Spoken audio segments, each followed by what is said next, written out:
Дивіться у цьому випуску. У Бахчисараї затримали 7 кримських татар. Он сидит якобы в Фейсбуке и ведет запрещенную организацию Хизбут Тахрир. Скільки часу треба, аби отримати біометричний паспорт? Ждать месяц.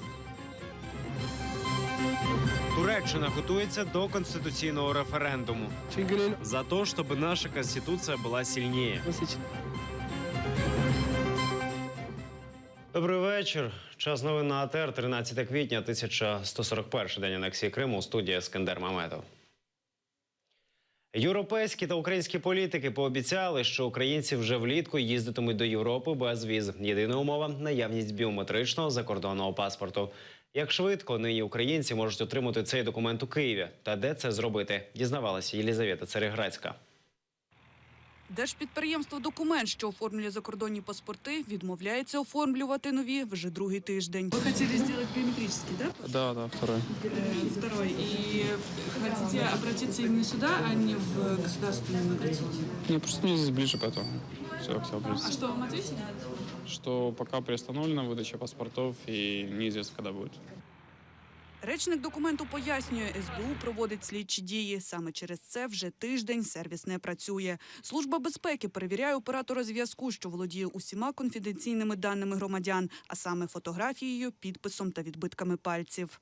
Складаю угоди з іншим оператором зв'язку, який буде надавати нам захищені канали. І зараз відпрацьовуються технічні питання щодо маршрутизації цієї інформації до серверів.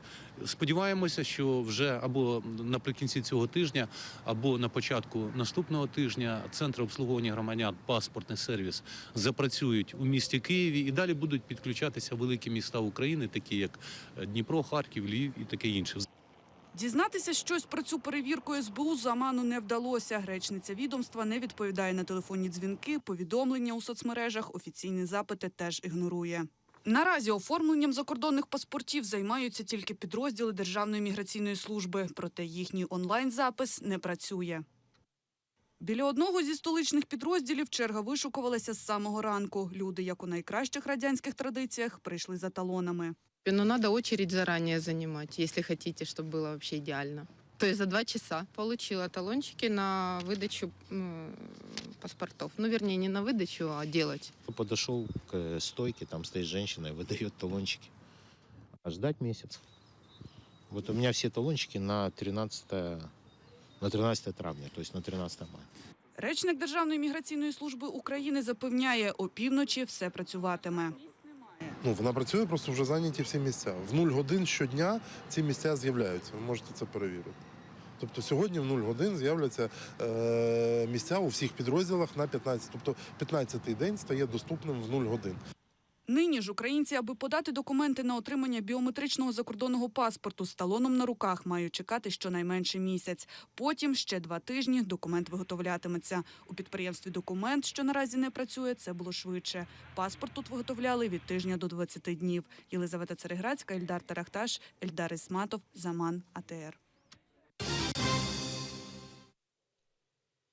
У Бахчисараї у будинках кримських татар зранку відбулися обшуки. Силовики вилучили техніку. Тих, хто прийшов підтримати співвітчизників, затримали.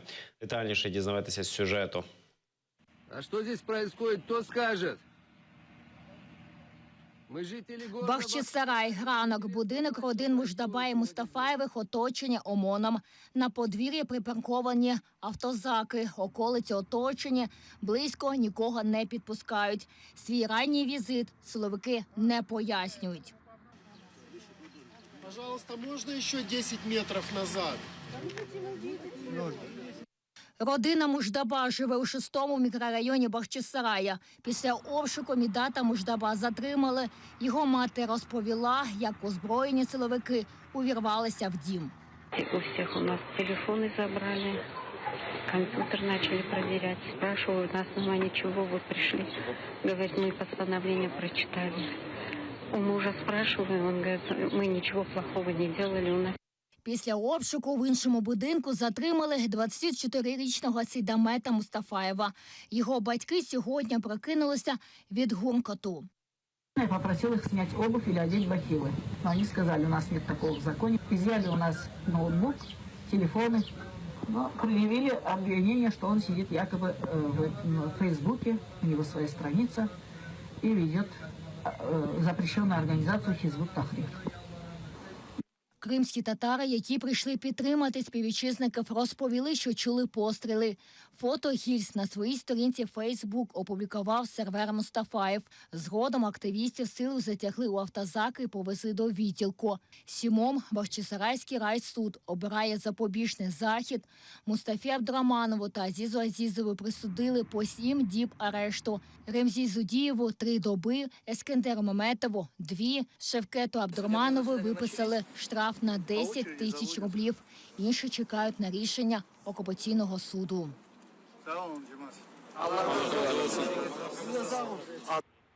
У Меджлісі запевняють, затриманим пред'являть вигадані звинувачення або припишуть до лав терористів.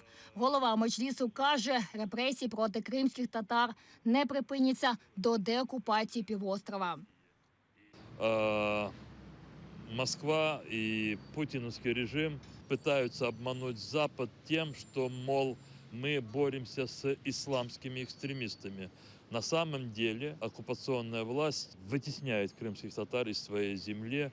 И, естественно, одной из форм, одним из инструментов для выдавливания крымских татар – это религиозное преследование, преследование мусульман. Як мир реагує? Окупанти вже вкотре грубо порушують міжнародне право, заявила речниця МЗС України. Ми засуджуємо такі дії, ми дипломатичним шляхом поінформуємо всіх наших партнерів, міжнародних партнерів, і будемо посилювати тиск на Російську Федерацію, тому що, як показує практика, лише таким консолідованим тиском та ізоляцією можна вплинути на Росію. В МВС окупованого Криму обшук назвали плановим заходом, спрямованим на виявлення та затримання осіб, причетних до діяльності забороненої в Росії організації. У Київській прокуратурі Крима кажуть, про факти обшуку їм відомо, зараз вивчають матеріал. Ельвіна Сідбулаєва, Ельдар Ісматов, Заман, АТР.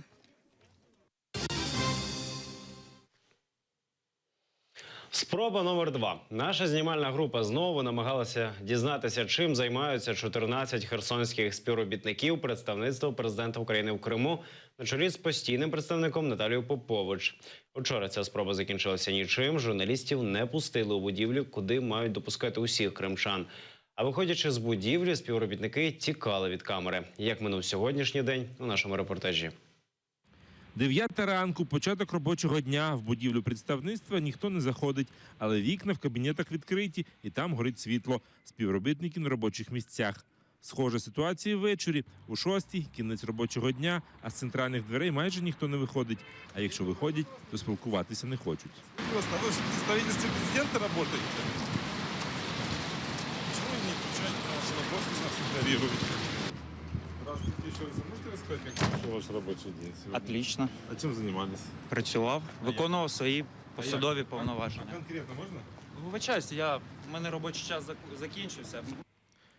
Нам, схоже, вдалося відгадати головоломку з таємничою появою та зникненням людей. Останнім часом співробітники представництва рідко користуються парадним входом. Мабуть, для того, щоб не стикатися з нами, в нас є підозри, що вони йдуть чорним ходом. І ось двері схожа на запасну, і вона відкрита.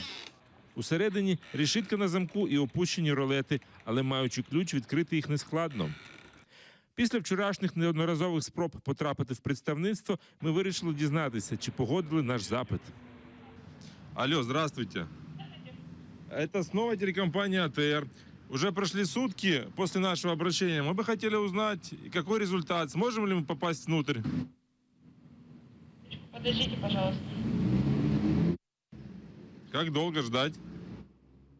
Чекати довелося недовго. До нас вийшов Олексій, начальник аналітично-інформаційної служби представництва президента. Відповідно до статті 26 Закону України про інформацію, ви маєте забезпечувати іначе дотримання наших правил внутрішнього трудового розпорядку. У нас сьогодні свої завдання, які ми повинні виконувати. Тобто вчора була домовленість завчора, вчора ми був чекали, сенс. ви нас не повідомили ніяк. Отримавши відмову, ми вирішуємо зателефонувати представнику президента Наталії Попович на мобільний. Набираємо номер, на який їй телефонували колеги. Наталья Константиновна сбросила трубку. За годину телефонуємо ще раз. Наталя Попович скинула.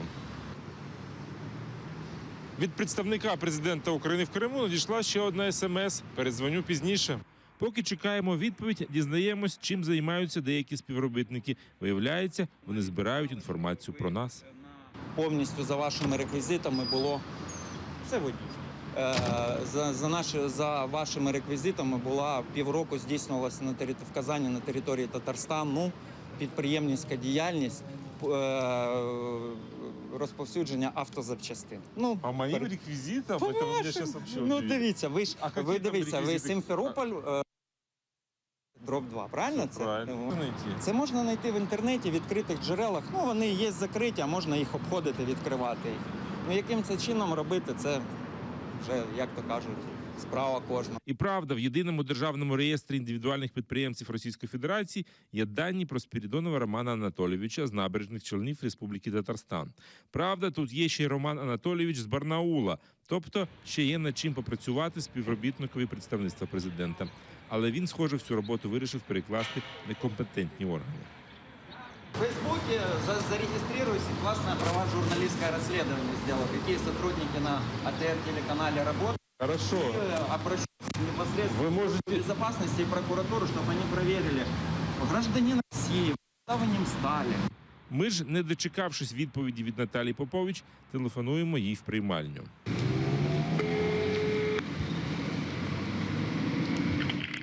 Представництво президента України в Автономній Республіці Крим. Слухаю вас. Когда вы сможете передать ей мою просьбу? Скажем так, ежесекундно. Скажите, пожалуйста, встречу на когда вы планируете? В любое удобное для нее время. Так, телеканал АТР. Вы журналист? Да, я журналист. Хорошо, ожидайте. Очікування затяглося.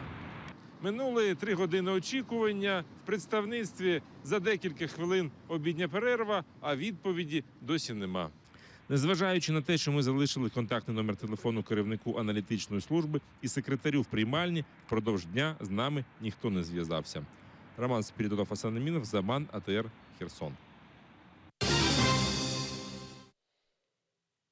Чи зміниться парламентська форма правління у Туреччині на президентську? Чи отримає Ердоган більше повноважень? Чи скасують посаду прем'єра і збільшать кількість депутатів?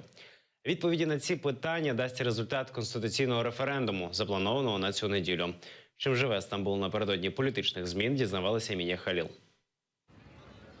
Стамбул – район Фатіх. До конституційного референдуму в Туреччині залишилося 3 дні. Місто рясніє агітаційними листівками, які в більшості своїй закликають голосувати «evet», тобто за перехід від парламентської форми правління до президентської республіки.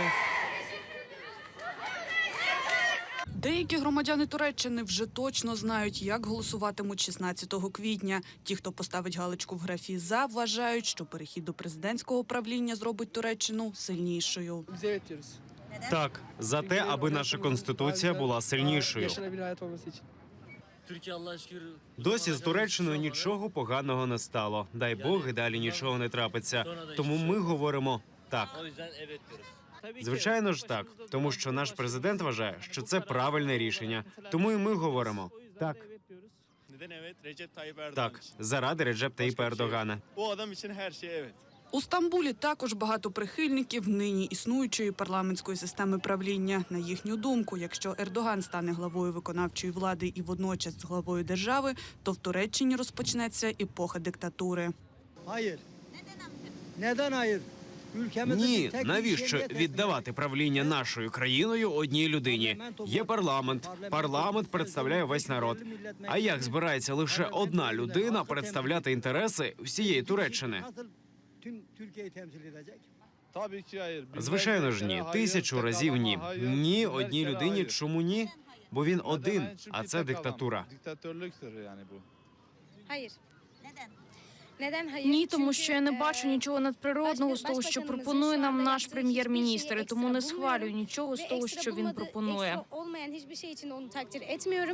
Серед стамбульців є і ті, хто бойкотуватиме референдум. Я не буду говорити ні так, ні ні. Я тільки за Аллаха. Я посію свій голос в землю, як насіннячко. Усе. Перші результати референдуму очікуються вже до опівночі 16 квітня. Якщо більшість громадян все ж підтримують перехід до президентської форми правління, то посаду прем'єр-міністра Туреччини скасують. А Реджеп Таїп Ердоган отримає все те, чого домагається вже понад 10 років. А після спроби державного заколоту влітку минулого року його шанси реалізувати свої плани значно зросли. Еміне Халіл, Владлен Мельников, Заман, АТР, Стамбул. Це всі новини на цю годину. Дивіться наступний випуск «Заман Кримсько-татарської» з Мавілем Мухтаровою за 45 хвилин. Ефір продовжує програма «Бугун». Осман Пашаєв та Оксана Денисова говоритимуть з режисером та актором Ахтемом Сітаблаєвим. Будьте з АТР. Гарного вечора.